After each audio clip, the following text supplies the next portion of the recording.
Hello, friends, and welcome back to another episode of the Concussion Nerds podcast. You are in for a treat today. I love to share with you the things that have changed my practice for the better, the tools that can give us greater insight into the physiology and the brain. And so today we are joined by two gentlemen, friends of mine from Reflex, Kurtis and Matthew. Now, I'm going to let them introduce themselves in a moment. But Reflex is an app that I use in my clinic. And so here's the thing. You all know I love my tech, and you know that some of my tech is ridiculously expensive. Reflex is not one of those. So I want to say that from the beginning. So you're not like, oh, it's a tech podcast. I want you to know how accessible Reflex is and how powerful it can be for your clinics. And so that is why I have brought these two amazing gentlemen on to hear from us today. They are also gold level sponsors for our Concussion Nerds virtual summit. They are that passionate about helping change our conversations with concussion. They share our vision. They share our mission. So I am so excited for you to meet them. I'm going to let each of you introduce yourselves a little bit. Kurtis, let's start with you.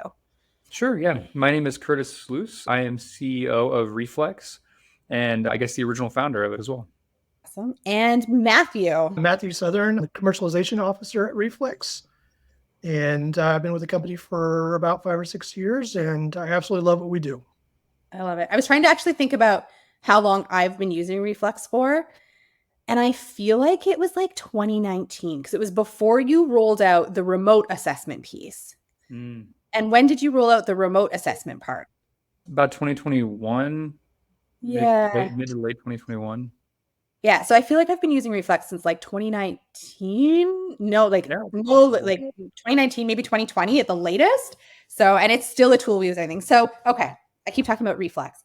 Can you tell us, one of you, whether you take turns? I'm throwing them on the spot, you guys. They're like, we'll see how they do together. What is Reflex? Sure. I guess I can field that question.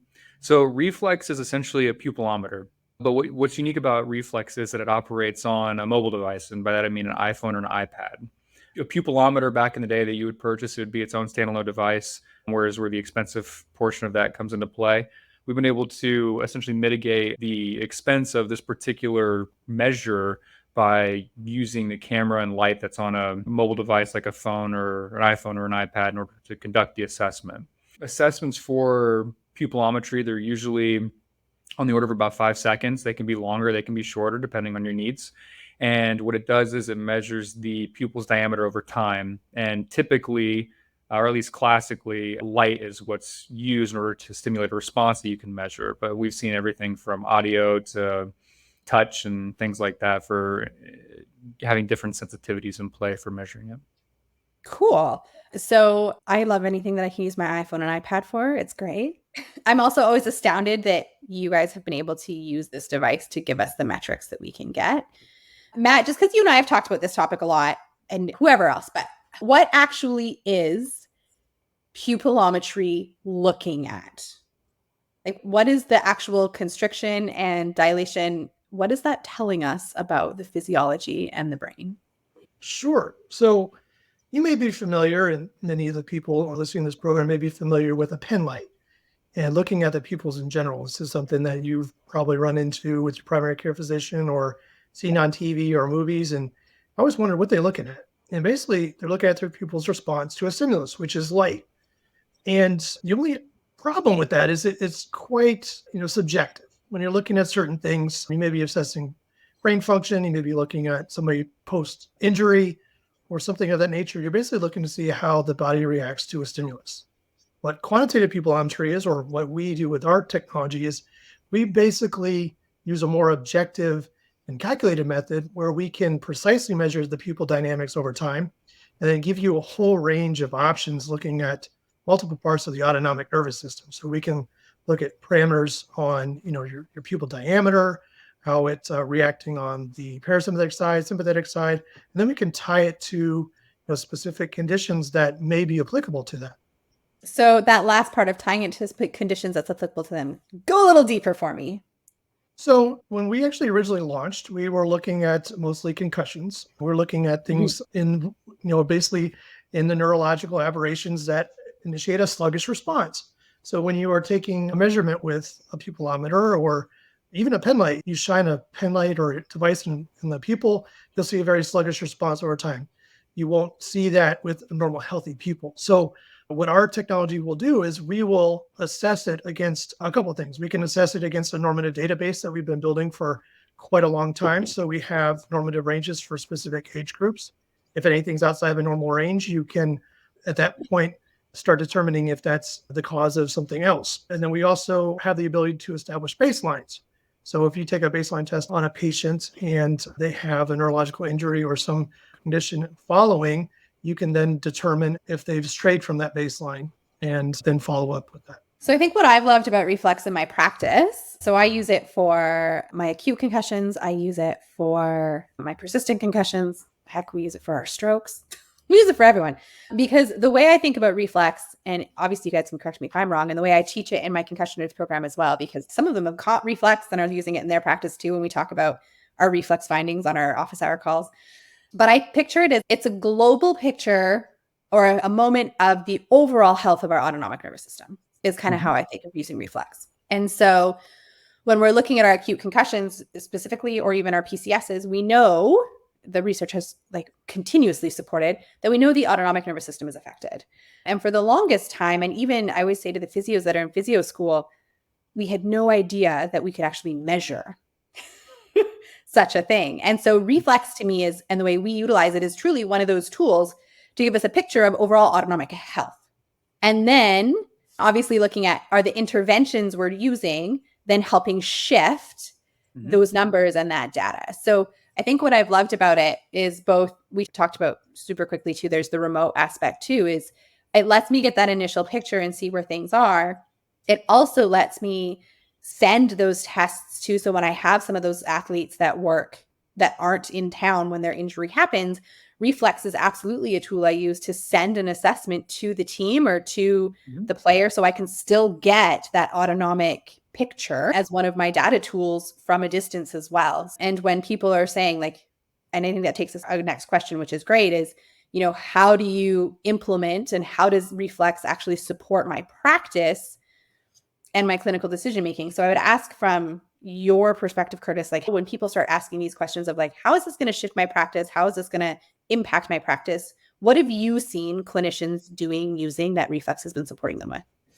Yeah, certainly. So the power of Reflex, I think, comes from its common use in your clinic. So using it every time a patient comes through as part of like the vitals assessment. We actually internally, we call this a neurovital, and it really does act as one. You briefly mentioned about, you weren't aware that you could actually measure something like this. Really the challenge becomes is, can you get non-biased information from the brain, is an easy way to put it. So it is an unbiased response. That's why we call it Reflex. It is just like, hitting the knee.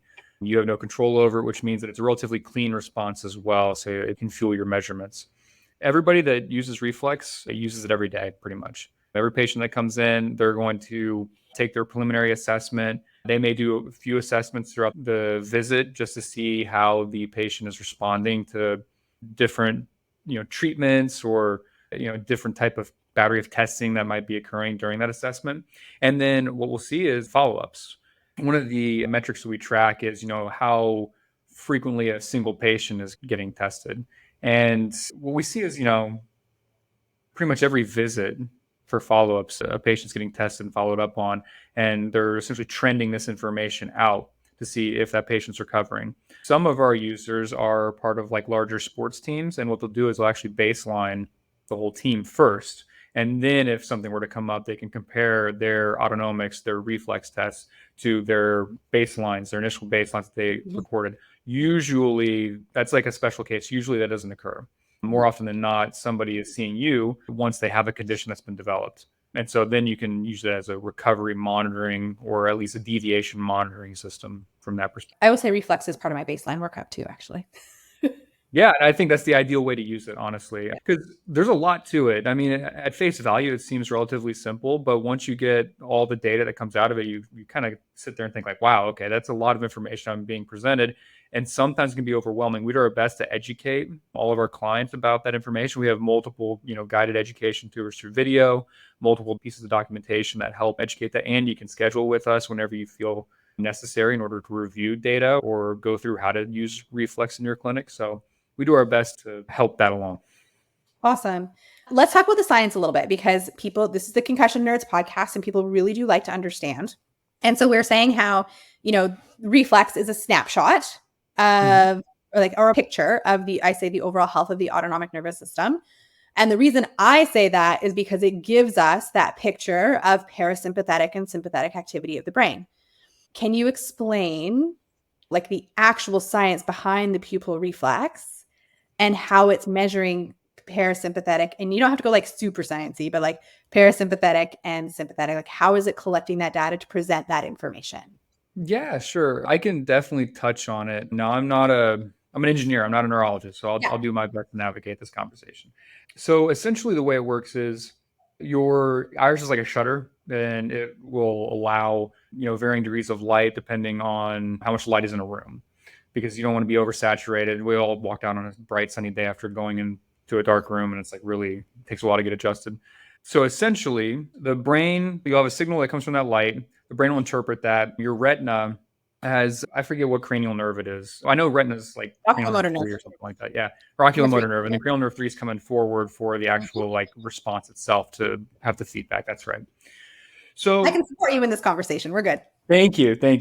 Yeah, it gets so jumbled up for me every now and again. Oh, fair enough. Let's see. So your oculomotor nerve, you have two cups, right? Your left and right eye, but each half of that cup is going to be the left and right field for that particular eyeball. So that oculomotor nerve actually splits through the optic chiasm, and then it gets recombined. So the left sides of the cups, they combine together. Right sides of the cups, they combine together. And then they go further back in the brain. And it has a few branches. But I do know that it goes through the Edinger-Westphal nucleus and the pretectal nuclei. Well done, sir. Well done. Yeah. So I know that there's multiple points in which these nerves are touching in the brain, which is why it's a very powerful tool. It even goes as far back into the visual cortex as well. But that doesn't necessarily have a direct role to into the pupil size, but it can play an indirect role just because of neurological health in general and how well those neurons are firing. So because of that, it has a lot of power in being able to see how autonomics are performing. And then it comes back up through, I believe, cranial nerve 3. I honestly don't really remember that well, but I think that's which one. And it comes back up through. And then it will essentially adjust the shutter of the eye based off that information that's been processed all the way through those different nuclei. That's hopefully I'm that's like an engineer who's not like actually in science. Like, well done. Ultimately, when we think of it too is, and I think when I try to describe it to people, because they're like, how does this tell you anything? You're shining light. It's complicated. It's certainly complicated. Right? Yeah. The way that I like to think about it is, for our company, we're very, very good technologists. We know how to build a solid product that can give you exactly what measure it is you're looking for. We leave a lot of the research to all of our partners, such as yourself and others, in order to really test reflex in a clinical setting. And what we do is we just kind of fuel that research with pretty bang up technology, stuff that's really, really good and powerful, but in a very convenient form factor. And I love that because in truth, like I'm the sciencey geeky person. I literally look at phones and tech, and my clinic is full of tech. And I'm like, I am so tech illiterate. And then like, if it's working well, amazing. When my tech's having a day and I need to troubleshoot it, I'm just like, oh my God, what do I do? So we need people like you who can like know what I want to measure and then build the things to actually measure it, because like that collaboration between science and engineering is like beautiful. Super important. And I guess I'll say one more thing, that because of the touch points and how this interconnecting this flows through the brain, I guess is how I'd say it. You'd mentioned strokes earlier, where you'll see people recovering from a stroke. You can actually it's almost like geolocation. Like you can determine positioning of stroke or abscesses, things like that in the brain based off of the deviation between the two pupils as well. That's another reason why the interconnectedness is really useful. Yeah. I also talk to people too about when we're looking at that piece, and how I say we're looking at norm or not norm is, the first part of the reflex very much looks at that parasympathetic role, right? It's that constriction of the pupil. Yes. And then that secondary part of the reflex is ultimately the sympathetic component and the dilation. And so reflex, when you guys get the app, and you start to see, you'll see like they give you a ton of numbers and a whole bunch of data that you can utilize to get really specific on certain things. I mean, we're looking at speed of constriction. We're looking at the total constriction size. We're looking at the velocity which the pupil dilates. We're looking at total dilation. We're looking at, you can see in the graphical data. So it gives you video, it gives you number, and it gives you graphs, which for me is amazing. You can see if there's hippus present in the pupil, which we don't want to see, but the graphical data can show you if hippus is present. You can see, we call it a 75% recovery to like normal size. So we get all this data. And then we also get this beautiful ability to compare left and right. And I think what's so important in the concussion space and the shifts that we're starting to see and the things that I'm trying to teach the nerds too is a concussion does not affect the body and the brain the same on both sides. There are 100% asymmetries present in every single system. And Reflex gives us the ability to look at the pupils, both globally, but also as left compared to right. And what is happening left compared to right in the midbrain, which is where the ocular motor nerve is, right? What is happening with the parasympathetic and the sympathetic? How is constriction different left versus right? Then you can take that data of like, okay, well, Reflex is telling me that I'm sluggish, so I'm not getting as constricted on the right side. I have a faster dilation. I'm not able to hold that constriction. That is all signifies a greater sympathetic present on the right side of the body. And then you start doing a pinwheel test and you're like, well, they're noticing sharpness more on that side. There's more pain on that side. So then it's one tool to help you then also begin to look deeper at other components and other assessments for you to be able to use to build this picture of, okay, yes, we have an autonomic challenge, but we're also noticing that there's a greater sympathetic present on the right side of the body because sympathetic nervous system stimulates ipsilaterally. How are we going to deal with this? And then you get to use that and build an individualized specific treatment plan with actual interventions to help them shift. And then you can go back to Reflex and retest that and be like, oh, that's improving. Oh, amazing. Look, their sharpness is improving as well. So it's a beautiful tool to have in your toolbox to also have that global picture, but then start to see those individualized side to side asymmetries in the nervous system as well. I love it. So you were one of the founders of Reflex, right? And so what led you, I mean, you're an engineer. You could have done anything. You could have built anything. What led you to building Reflex? Yeah, it's a great question. I mean, I could give you the classic dorm room startup story, but that's, I think, a trope that's been exhausted. At the time, I have a few people that are within the family that have had some neurological damage. And that, well, I'd say as a motivator, isn't really like the strongest of the motivators. What occurred was I was sitting in a room watching a football game, and I'm not a sports person if you know me personally. I just don't get super into it. But what I thought was interesting was somebody got their head hit and they had the eyes checked on the field. And I was like, what the heck is that? And why is that useful? And why are they doing it with just a little light? And then they're just kind of like looking and going, what is it they're looking for? Is really what I'm trying to figure out. And you kind of go down this rabbit hole very quickly about history of pupillometry and why it's meaningful, why it's useful. You get into emergency medicine and how it's used in, critical care units and ambulances and things like that. So I thought, well, okay, it seems relatively straightforward. You have light and it's something that captures video. Has anybody done this before in such a mobile form factor? And the answer was not really. People have tried. They've done it with like webcams and they've done it in other ways, but nobody really gave it a solid effort to do it. And as an engineer, I'm naive enough to know that I can do a better job. So that was really my goal, was to basically put a product out there to help a lot of individuals, because it seems so prevalent, and yet you were getting kind of crap qualitative information is the way I'd say it, even though, and that's not to put down anybody that's doing these assessments with pen light. It's just to say that it could be better. It could be more quantitative.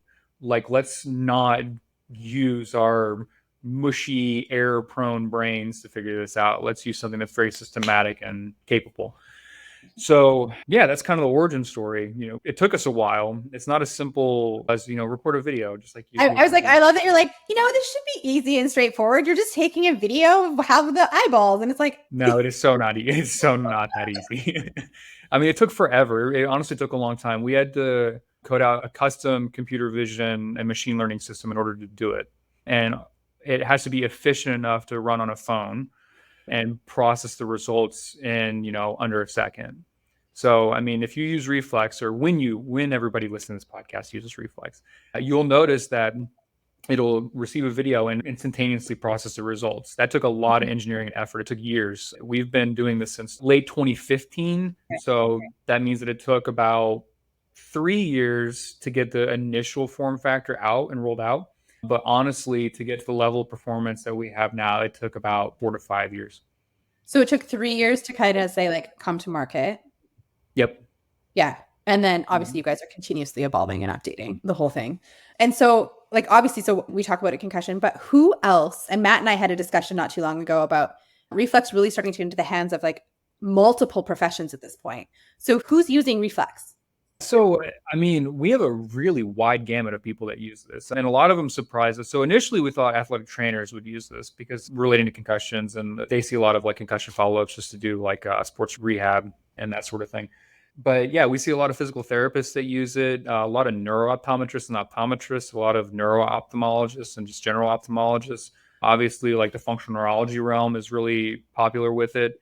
Neurology in general, super useful. And we have a lot of like GPs that use it just as part of their standard checkup. By a lot, like there's certainly not our major audience, but we do have quite a few clients, I'd say, that use it in that manner. So we touch a big swath of the medical professional groupings.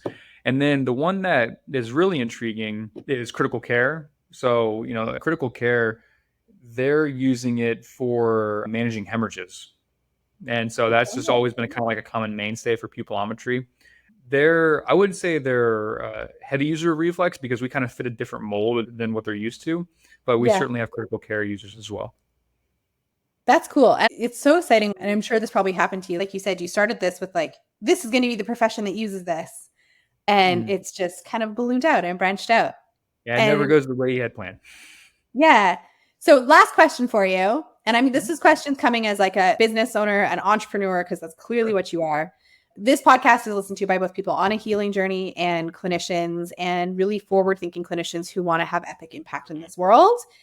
And as an entrepreneur, what would be a word of advice for someone if they are just kind of like either just starting their business or trying to like create something new and different, or they've been in it and they feel like they're in the trenches and they're just not getting where they want to get to? What would you say to that person? I ultimately feel like that person a lot of times still that could use advice. But I think that, persistence is certainly one of the biggest pieces of advice you can have as an entrepreneur. Even in like the worst days, the worst moments, it can really feel like, crap, like this thing is not working. And, what am I going to do? You'll feel better the next day, usually just sleep it off. But generally persistence, making sure that you have, a good idea of what you want to accomplish and what you want to build and how that really impacts and helps people. It's super useful. So I've never been money motivated. That's just not who I am. My whole motivation relating to this has been, can I build something unique and interesting, and can it help others? And that's kind of it. If the money comes along the way, then the money comes along the way. So I don't know. That's probably one of them. And then I would say the best piece of advice I ever got. Yeah. And this came from an advisor of mine who unfortunately is now passed, but his name was Bill Pence. He was the former CTO of WebMD, AOL, and Napster. And so him and I had a lot of communications. We talked quite a bit. And he basically just said, like, speed in doing things. Don't be a perfectionist. Perfectionism will kill a company. If you want to make a perfect product and send it out there, then that means that you're never going to launch. So our very early implementation of our technology, it was usable and useful, but it was kind of clunky. It was really challenging to navigate. The information, while it's, presented to you, wasn't easily digestible. So we learned a lot from our user base during that whole exercise in the first year of having that technology out on the market. And then now we've gotten to where we're at with Reflex, and it's far sleeker, far more powerful, and can give you a lot of upfront information very quickly, just based off of us moving as quickly as we can to get user feedback. But that goes with anything, be quick in your formulation of an idea and your fundraising, anything like that, because at the end of the day, businesses fail. And the faster you can fail, the better. But you'll know quickly whether or not like it's going to. I guess is the easy way for me to say it. If you strive to move as quickly as you can, you'll know if this is going to work as quickly as possible. I love that. Thank you so much. It has been a pleasure having you both. Matt and I talk all the time. It was lovely to connect with you. This was we've chatted before, but it's been a while. And to everyone listening, again, this was Kurtis and Matt from Reflex. They are a gold level sponsor for the Concussion Nerds Virtual Summit.